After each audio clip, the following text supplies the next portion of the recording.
تو میرے بھائیوں وَإِذَا تُلِيَتْ عَلَيْهِمْ زَادَتْهُمْ ایمانا، جب تلاوت کی جاتی ہے تو ان کی ایمان میں زیادتی ہو جاتی ہے۔ فضل ابن عیاض بہت بڑے ڈاکو تھے پہلے، اور بعد میں بہت بڑے ولی اللہ بن گئے۔ اور جانتے ہو یہ ڈاکو سے ولی اللہ کیسے بنے؟ فضل ابن عیاض ڈاکہ ڈالا کرتے تھے، چوری کیا کرتے تھے، اور تالا توڑنے میں بڑے ماہر تھے۔ کیل سے، لوہے کے تار سے تالا توڑ لیتے تھے، بہت بڑے ڈاکو تھے۔ ایک مرتبہ ایک امیر آدمی کے گھر میں گھس گئے اور اس کی 5ویں منزل پر چلے گئے، وہاں تالا کھول دیا اور تجوری سے سارا مال نکال لیا، سونا چاندی سب کچھ نکال لیا۔ اچھا، کچھ چور اس زمانے میں بڑے ماہر بھی تھے۔ ایک آدمی نے جو بھی کمایا تھا سونا چاندی سب ایک تجوری میں رکھ دیا تھا، الماری میں، سیف میں، اور اس الماری پہ لکھ دیا تھا ھذا من فضل ربی، یا اس پر لکھا ہوا تھا ان اللہ یرزق من یشاء بغیر حساب، اللہ جس کو چاہتا بغیر حساب کے رزق دیتا ہے۔ چور پڑھا لکھا تھا قرآن، اس نے دیکھا اس پہ لکھا ہے ان اللہ یرزق من یشاء بغیر حساب، اللہ جس کو چاہتا بے حساب رزق دیتا ہے، اسی میں سونا چاندی ہے۔ اس نے اسی کو توڑا اور باقی اسی میں سونا چاندی نکلا، اس نے اس کو نکال لیا، سب بھر لیا، اور اس الماری پہ لکھ دیا ان اللہ مع الصابرین، چاک سے لکھ گیا ان اللہ مع الصابرین۔ دوسرے دن جب مالک اٹھا تو دیکھتا ہے قرآن کی آیت بدل گئی، ہم نے لکھا تھا یہ اور اپنے آپ یہ ہو گیا۔ واہ، اللہ کے کلام میں تو بڑی طاقت ہے، وہ تو معجزہ سمجھ رہا تھا۔ اس نے کہا کہ کھول کے دیکھیں، ہو سکتا ہے کہ میرے مال میں بھی 10 گنا اضافہ ہو گیا ہو۔ اس نے جو کھول کے دیکھا تو الماری خالی، سونا چاندی غائب۔ اس نے کہا اب سمجھ میں آیا کہ صبر کا معنی کیا ہے، ان اللہ مع الصابرین، اللہ صبر کرنے والوں کے ساتھ ہے۔ بغیر حساب و کتاب کے تجھے رزق دیا اللہ نے، وہ تجھے ملا تیری محنت کا، لیکن اب صبر بھی کر، کیونکہ قرآن کی اس آیت پر بھی ایمان لا کہ اللہ صبر کرنے والوں کے ساتھ ہے۔ ماتھے بات مارتا ہے، چور بھی بڑا عقل مند تھا۔ تو فضل ابن عیاض نے سارا سونا چاندی چرا لیا، اور یہ اوپر سے دیوار کے سہارے سے اترتے ہوئے آئے اور 4تھی منزل پہ آئے۔ 4تھی کے بعد 3ری پہ آئیں گے، 4تھی کے بعد پھر وہ 3ری پہ آئے۔ جس دیوار کے سہارے سے وہ اتر رہے تھے وہیں ایک کھڑکی تھی، اس کھڑکی کے اندر، روم کے اندر ایک بزرگ ہے جن کا یہ گھر ہے، اور رات کے اندھیرے میں وہ تہجد کی نماز پڑھنے کے بعد قرآن کی تلاوت کر رہے تھے، اور قرآن کی تلاوت کرتے کرتے وہ اس آیت پر پہنچ گئے أَلَمْ يَعْنِ لِلَّذِينَ آمَنُوا أَن تَخْشَعَ قُلُوبُهُمْ لِذِكْرِ اللَّهِ،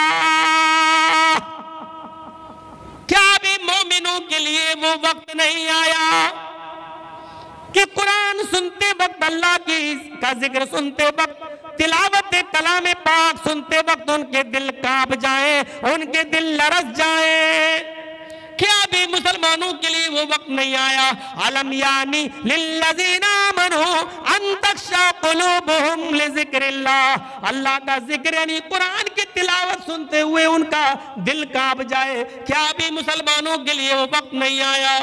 فضل ابن عیاض کے ہاتھ میں سونا چاندی ہے، رقم ہے، دینار و درہم ہے، لاکھوں کے مالک ہیں، لاکھوں کی رقم ہے، لاکھوں کا مال ہے ان کے پاس، لیکن قرآن کی آیت جیسے ہی سنتے ہیں وہیں سے چیخ پڑتے ہیں ہاں وہ وقت آ گیا ہے، اللہ کی آیتیں سنتے وقت دل کانپ جائیں، اے بزرگوار مجھے معاف کر دینا، تمہارا لوٹا ہوا سامان میں تمہیں واپس کر رہا ہوں، یہ لیجئے میں نے یہ چیز کی چوری کی تھی میں واپس کر رہا ہوں۔ اور اسی دن سے پلٹتے ہیں، اسی دن سے نماز اور روزے کے پابند بنتے ہیں، اور پھر اتنے بڑے بزرگ بنتے ہیں کہ 5ویں صدی کے اولیاء اللہ میں ان کا شمار ہونے لگا، 5ویں صدی کے ولی اللہ میں ان کا شمار ہونے لگا۔ یعنی پھر اللہ کے اتنے بڑے نیک بزرگ بندے بن کر دکھاتے ہیں، قرآن کی ایک آیت نے ان کے ایمان میں اضافہ کر دیا۔ جب قرآن پڑھا جاتا ہے تو مومنوں کے دلوں میں ایمان کا اضافہ ہو جاتا ہے۔ یہ چور تھے لیکن مسلمان تھے، چور تھے لیکن قرآن کی آیت نے ان کو چوری سے چھڑوا کر اور باعمل بنا دیا، متقی بنا دیا، ایمان میں اضافہ ہوا۔ حضرت عمر فاروق تو محمد رسول اللہ کے قتل کے ارادے ہی سے نکلے تھے کہ ان کو مار دیں، آج کام ختم کر دیں۔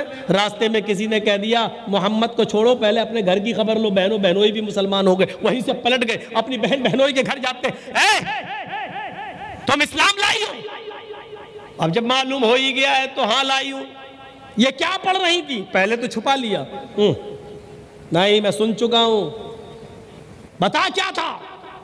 بہت مارا، پیٹا، لہو لہان کر دیا، بتا کیا تھا؟ تو کہتی ہے کہ عمر اگر قرآن سننا ہی ہے تو پہلے غسل کر، اور بعض حدیثوں میں آتا ہے پہلے وضو کر۔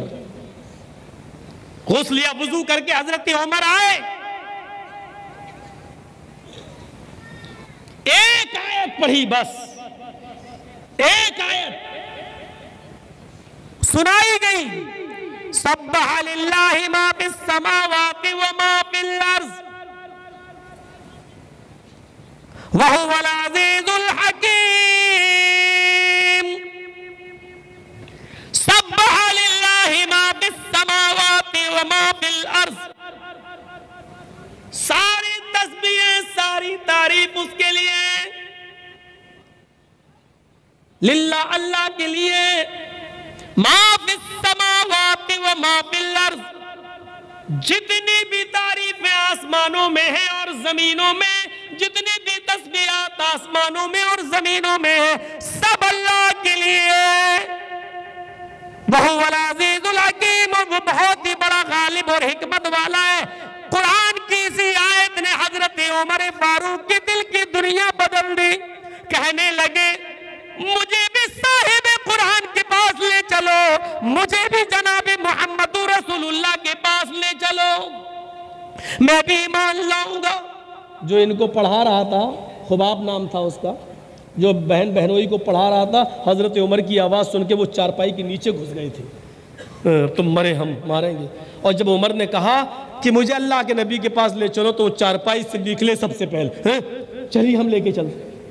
کہا تم کب آئے؟ تم کب؟ اس نے کہا سب سے پہلے تو ہم ہی آئے۔ کیا ہوا؟ کہا آپ نے دروازہ کھٹکھٹایا، پوچھا کون؟ تو آپ نے کہا عمر، تو میں تو ڈر کے مارے اندر گھس گیا، اب تو گیا میں، کیونکہ آپ تو قتل سے نیچے کوئی بات ہی نہیں کرتے۔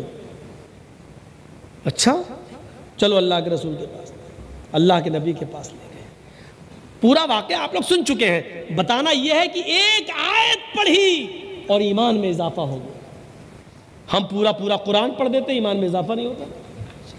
امام صاحب نماز پڑھائے ہیں، مغرب میں، عشاء میں، فجر میں قرآن زور سے پڑھتے ہیں، لیکن ہمارے ایمان میں وہیں سے نکلے، ابھی پڑھ کے آئے نماز، اللہ سو پڑھا وَالْعَصْرِ إِنَّ الْإِنسَانَ لَفِي خُسْرٍ إِلَّا الَّذِينَ آمَنُوا وَعَمِلُوا الصَّالِحَاتِ وَتَوَاصَوْا بِالْحَقِّ وَتَوَاصَوْا بِالصَّبْرِ، سب پڑھا، وَالتِّينِ وَالزَّيْتُونِ وَطُورِ سِينِينَ اقرأ بِاسْمِ رَبِّكَ الَّذِي خَلَقَ، سب پڑھ کے آئے، سن کے آئے، اور جیسی مسجد کے دروازے سے باہر نکلے،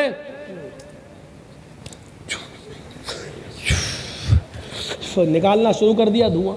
یہ دیکھیے، یہ ہمارے ایمان میں اضافہ ہو رہا، قرآن سن رہے تو ہمارے ایمان میں کمی ہو رہی ہے۔ ابھی پڑھایا مولانا نے، کیا پڑھایا؟ اِلَّا الَّذِينَ آمَنُوا وَعَمِلُوا الصَّالِحَاتِ، وہ لوگ کامیاب ہیں جو ایمان لائے اور جنہوں نے عمل صالح کی۔ ابھی نماز پڑھ کے آیا، ابھی یہ تلاوت سن کے آیا، اور یہاں آنے کے بعد عمل صالح دیکھو کتنا اچھا، سورہ دخان کی تلاوت شروع، اور اسٹائل سے یہ ہو رہا ہمارے ایمان میں۔ حضرت عمر تو نبی کو مارنے گئے اور قرآن کی ایک آیت سنی تو دل کی دنیا پلٹ گئی۔ وَإِذَا تُلِيَتْ عَلَيْهِمْ آيَاتُ زَادَتْهُمْ إِيمَانًا، مسلمان تو وہ ہیں کہ جب ان کے سامنے قرآن کی تلاوت کی جاتی ہے تو ایمان میں اضافہ ہو جاتا ہے۔ ہمارے ایمان میں اضافہ کہاں ہو رہا ہے؟ یعنی ہم مومن ہیں بھی کہ نہیں ہیں؟